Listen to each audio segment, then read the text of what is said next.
Hello friends, good evening, fine, welcome to back my channel spoken English by Safalta. आज हम लोग जो बच्चे जो पढ़ने वाले हैं वो इतना शानदार टॉपिक है कि जिसमें कई बार हम लोग जो बात करते हैं तो बात करने के दौरान हम लोग को कई प्रकार के अपनी जो कंपल्शन होती हैं, मतलब मजबूरियाँ होती हैं, व्यवस्थाएँ होती हैं, कभी ज़रूरत होती है, कभी हम लोगों के साथ कुछ इस टाइप की चीज़ें होती है जब हम लोगों की किसी काम को करने की इच्छा नहीं होती है। ऐसी कंडीशन में हम लोग इंग्लिश में कैसे बोलें।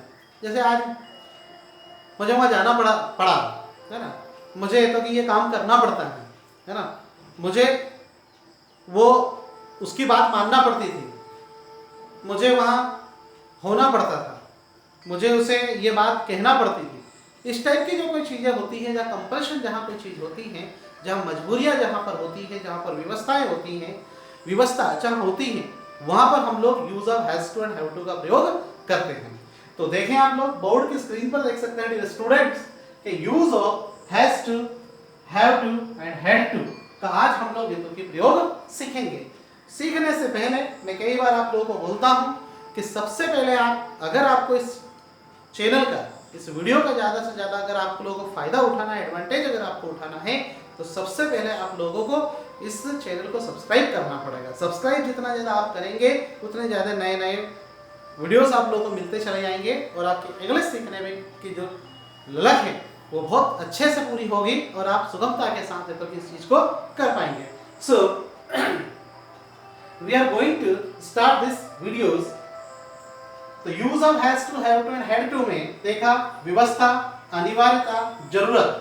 जहां पर आप लोगों की कोई चीज कंपल्शन होती है, नेसेसिटी होती है, अनिवार्यता होती, जरूरत होती है, नीड जहां पर आपकी जरूरत होती है, ऐसे स्थानों पर हम हैज टू, हैव टू का प्रयोग करते हैं प्रेजेंट में, और हैड टू का जहां प्रयोग करते हैं वो पास्ट में, और फ्यूचर में जब हम लोग करेंगे तो नेक्स्ट वीडियो जब हम लोग बनाएंगे तब उसमें हम लोग आपको और डिटेल में बताएंगे।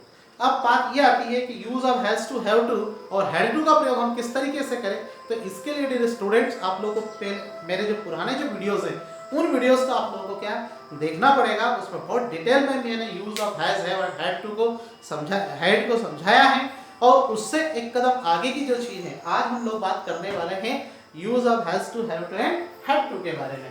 तो अब इसके वाक्यों के अंत में क्या होता है, जैसे पढ़ता है, पढ़ती है, पढ़ते हैं, ना है, नी है, ने है, ऐसे शब्द आते हैं। तो जरूर है कि पढ़ता पढ़ती ना है, नी है, ने है भी आए।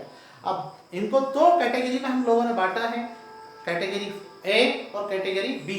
ये दो प्रकार की कैटेगरीज को आप देख सकते हैं। यहाँ पर हमने ए को लिया है और यहाँ पर हम लोगों ने बी को, और दोनों के स्ट्रक्चर्स अलग अलग हैं, दोनों के सेंटेंस हम लोगों ने डिफरेंट तरीके से लिखे हैं। आप इनको किस तरीके से करेंगे, और लास्ट हमने प्रैक्टिस सेशन दिया है, ये आप लोगों के लिए आपका होमवर्क हो सकता है, घर पर प्रैक्टिस हो सकती है कि, और मुझे पता चला आप कमेंट्स करके बताएं, कमेंट बॉक्स के अंदर कमेंट्स करके बताएं आपको कितना समझ में आया, कितना नहीं है, और इनके तमाम प्रकार के ट्रांसलेशन आप लोग तो की कमेंट्स बॉक्स में भी आप तो पहुंचा सकते हैं। सो हम लोग स्टार्ट करने वाले हैं। सिंपल सेंटेंस को देखें आप लोग कि सिंपल सेंटेंस जो है, subject has to oblique have to plus verb का first form plus object plus other word. Object लिखे या अदर वर्ड लिखे, बात एक ही है ना। तो देखिए subject, there are two types of subject, मैंने आपको पहले बताए हैं। सिंगुलर सब्जेक्ट के साथ हैज टू लगेगा, प्लूरल सब्जेक्ट के साथ हैव टू लगेगा, और इसमें हमेशा वर्ब का फर्स्ट फॉर्म लगेगा, और ऑब्जेक्ट या अदर वर्ड वैसा का ऐसा ही रहेगा। नेगेटिव स्ट्रक्चर में अब एकदम something is different way of has to and have to. बहुत सारे हैज और हैव के बाद नॉट लगाते हैं, लेकिन वो ऐसा नहीं। मॉडर्न इंग्लिश में और अब जो तरीके हैं, कुछ ना कुछ अच्छे तरीके से इंग्लिश को सीखना और बोलने में एक हम लोगों की एक अच्छी बात आए, इसके लिए आप लोगों को हेल्पिंग वर्ब के रूप में यहाँ पर क्या शो करना पड़ेगा, डजंट और डोंट। तो सब्जेक्ट अगर आपका सिंगुलर अगर होगा तो वहाँ पर आपको डजंट लगाना पड़ेगा, और सब्जेक्ट अगर आपका प्लूरल होगा तो वहाँ पर आपको डोंट का यूज करना पड़ेगा, और यहाँ पर आपका होना है हैव, और ये लगेगा आपका टू, तो यहाँ हो जाएगा हैव टू। अब बात सर यहाँ पर हैज टू और यहाँ हैव टू कैसे, तो इसमें ऑल सब्जेक्ट के साथ जब नेगेटिव होगा, इंट्रोगेटिव होगा, इंट्रोगेटिव नेगेटिव होगा, या WH में अगर कोई चीज होती है तो इस टाइप की चीजें होगी। तो अब अगला इंट्रोगेटिव सेंटेंस में does oblique do plus subject plus have plus to plus verb का first form plus other word plus question mark. Next देखें आप लोग इंटरोगेटिव नेगेटिव सेंटेंस में doesn't oblique don't plus subject plus have plus to plus verb का first form plus other word plus question mark. ये एक category वाले जो हम लोगों ने हैज टू और हैव टू का प्रेजेंट में इसमें ये देखा है। अब हैड टू के बारे में हम इसके बाद बात करेंगे। सो अब हम लोग देखें इसके फर्स्ट सेंटेंस हम देख सकते हैं। जैसे पहला सेंटेंस है हमारा मुझे ऑफिस जाना पड़ता है, स्क्रीन पर दिख रहा है आपके बोर्ड के, मुझे ऑफिस जाना पड़ता है, तो इसका सेंटेंस है I have to go to office, I have to go to office. इसके अकॉर्डिंग हम लोगों ने सेंटेंस को बनाया है ना।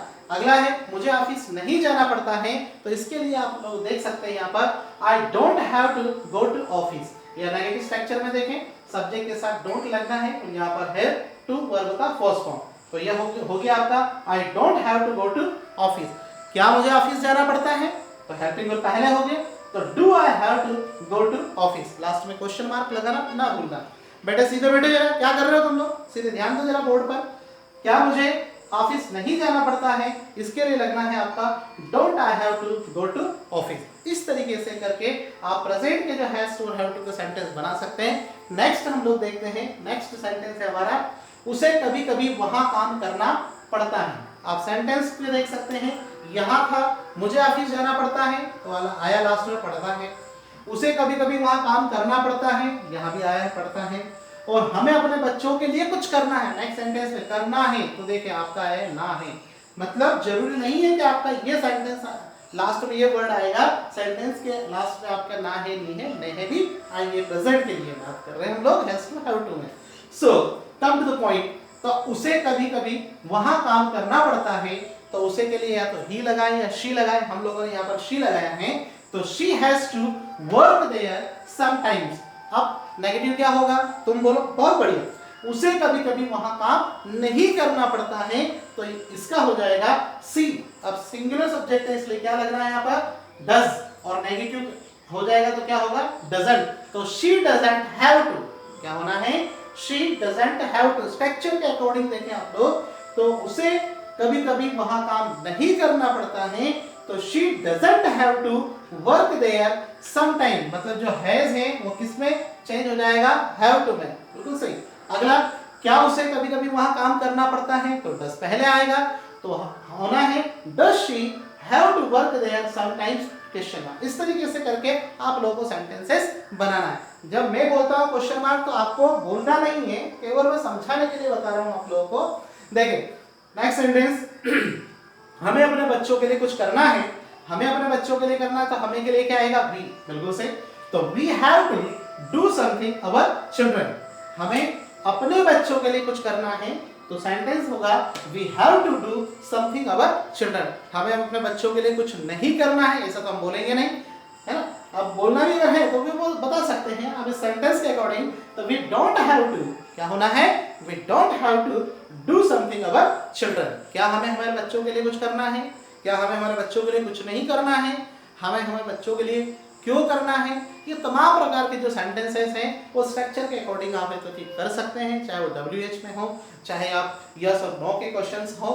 हर प्रकार के क्वेश्चन के आंसर्स आप लोग दे सकते हैं और अपनी स्पीकिंग को बहुत अच्छे से हम लोग सुधार सकते हैं। ये तरीका हम लोगों का हो सकता है। नेक्स्ट देखें आप लोग, जैसे यहाँ पर जो सेंटेंस दिया है, अगला सेंटेंस जो दिया है हमें, अब ये प्रेजेंट की बात है, तो प्रेजेंट में जितने प्रकार के हो सकते हैं उतने प्रकार के आपको करना है। बी वाले स्ट्रक्चर्स को देखें डियर स्टूडेंट, बी में देखें तो बी के स्ट्रक्चर्स जो आप लोगों के सामने हैं, इसके सिंपल सेंटेंस को आप देख सकते हैं। स्क्रीन पर आपको नजर आ रहा है कि subject plus had to plus verb का first form plus other word. इसकी नेगेटिव स्ट्रक्चर होगी, इसमें लगना है आपका subject plus did not have. यहाँ पर क्या होना है बेटा, ये बात जरूर ध्यान रखना, हैड के स्थान पर क्या होना है यहाँ पर डिड नॉट, और जैसे डिड नॉट लगता है तो हैड ये हैव में चेंज हो जाएगा, ये ध्यान रखना। तो subject plus didn't have plus to plus verb का first form plus other subject. इस तरीके से हमको सेंटेंस बनाना है। सेंटेंस अब हम लोग बोर्ड की स्क्रीन पर देख सकते हैं।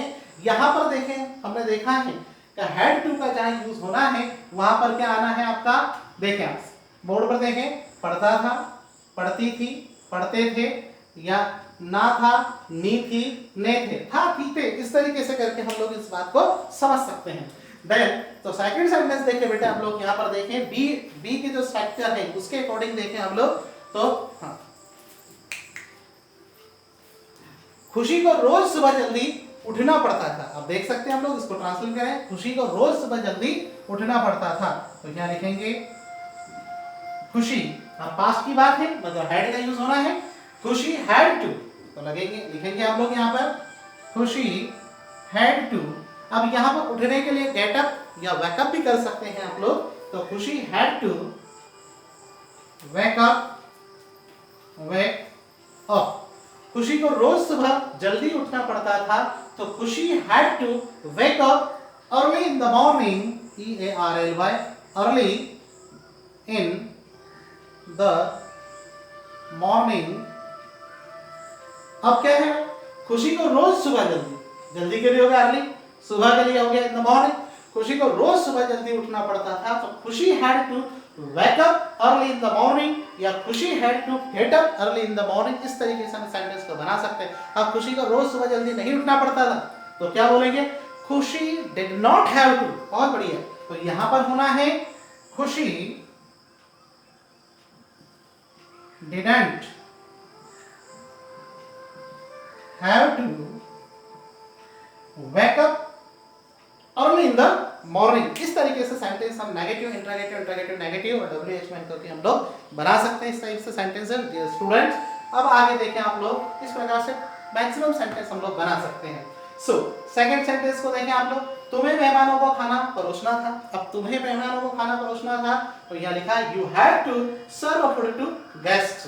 तुम्हें के लिए यू हो गया हेल्पिंग वर्ब के रूप में, जहाँ देखें हैड टू वर्ब का फर्स्ट फॉर्म आना है सर्व, और फूड आपका ऑब्जेक्ट हो गया, टू गेस्ट आपका अदर वर्ड हो गया। इस तरीके से करके you had to serve food to guest. आप प्रैक्टिस करें, जितनी ज्यादा आप प्रैक्टिस करोगे उतना ज्यादा आपका फायदा होना है। तो इस तरीके से आप इसके नेगेटिव बनाएं, आपके इंट्रोगेटिव बनाएं, इंट्रोगेटिव नेगेटिव बनाएं, तमाम प्रकार के सेंटेंसेस आप बनाते चले जाएं और आगे बढ़ते चले जाएं। चाहे वो आपकी ग्रामेटिकल पोर्शन हो, चाहे आप स्पीकिंग प्रैक्टिस हो, हर चीज में तो कि आप लोगों को काम आने वाला है। ये सारी चीजों का आप ध्यान रखें। सो अब हम लोग क्या, So we will practice of these sentences on board। ये बोर्ड पर जो सेंटेंस लिखे हैं इनके हमको प्रैक्टिस करना है। That is your homework। ये आपका होमवर्क है। जितना ज़्यादा आप होमवर्क करेंगे उसके बाद कमेंट्स बॉक्स में कमेंट्स करके आप मुझे बताएं कि कितने सेंटेंस आपके सही हो, कितने सेंटेंस आपके गलत हैं। जैसे सेंटेंस है आपका, मुझे उससे बातें करना पड़ती हैं, इच्छा होती नहीं लेकिन फिर भी मजबूरी है, मुझे उससे बातें करना पड़ती हैं। देन पापा को पैसा कमाना पड़ता है, पापा को पैसा कमाना पड़ता है, ये भी एक कंपल्शन है, मजबूरी है भाई। सार्थक और तानिया को अंग्रेजी बोलना है, और सार्थक और तानिया इच्छा नहीं कि आप अंग्रेजी बोले, लेकिन कुछ काम करना है, कुछ विशेष प्रकार की कुछ नॉलेज को गेन करना है ना, तो उसमें आपको बोलना है। उसे मोबाइल पर बातें करना पड़ती हैं, कुछ काम ऐसे होते हैं जब इच्छा नहीं होता लेकिन फिर भी कुछ बॉस के जब फोन आते हैं, सारी चीजें होती है, तो वहाँ भी कहीं ना कहीं हम लोगों को मजबूरी शो करना पड़ती है, तो उसे मोबाइल पर बातें करना पड़ती थी, है ना, पास की बात। रानी को कैलाश की बात मानना पड़ती थी, इच्छा नहीं है लेकिन फिर भी मानना पड़ती थी, ये भी एक अपनी क्या हो सकती है, एक मजबूरी हो सकती है। तो इस तरीके से इन कुछ चीज़ों को, उसको सेंटेंस को आप लोग बनाएं, ज़्यादा से ज़्यादा आप इस सेंटेंस को प्रैक्टिस करें। प्रैक्टिस के दौरान ये हम लोगों का एक वीडियो है, और ज़्यादा से ज़्यादा आप लाइक करें, शेयर्स करें और कमेंट्स करें। आज के इस वीडियो में इतना ही है dear student. Okay, thank you very much, best of luck.